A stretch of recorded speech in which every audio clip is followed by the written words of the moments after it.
पहिली गोष्ट तर मी पोलीस प्रशासन आणि महानगरपालिका जाहीर निषेध करतो. कारण पोलीस प्रशासनचं काही काम तिथं नसतं की त्या जागेवर त्यांनी जाऊन तिथं एका महिलेला मारायचं आणि जे काय घरात घुसून प्रत्येकाला एक जणाला काढून त्यांना मारलेलं आहे. त्याच्यावर त्यांचा सगळ्यांचा निषेध करतो. एक गरोदर स्त्रीला ती सांगते की मी गरोदर आहे तरी देखील तिला मारलं जातं.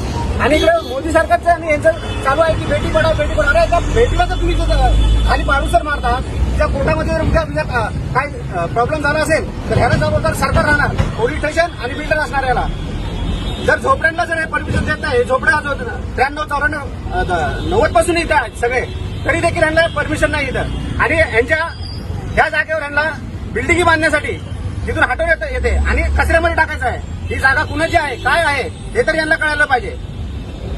तरी या प्रशासनाने लवकरात लवकर ह्या झोपडीधारकांना घर मिळून स्थानिक जागेवर त्यांना घर दिलं पाहिजे, अशी सगळ्यांची आमच्या भीम आर्मीची मागणी आहे आणि स्थानिक लोकांची देखील तिथं मागणी आहे. जय भीम. डॉक्टर बाबासाहेब आंबेडकरांचा. अरे झोपडी आमच्या हक्काची, अरे झोपडी आमची हक्काची, अरे झोपडी आमच्या हक्काची. अरे सरकार हमसे डरती है, अरे सरकार हमसे डरती है, अरे सरकार हमसे डरती है.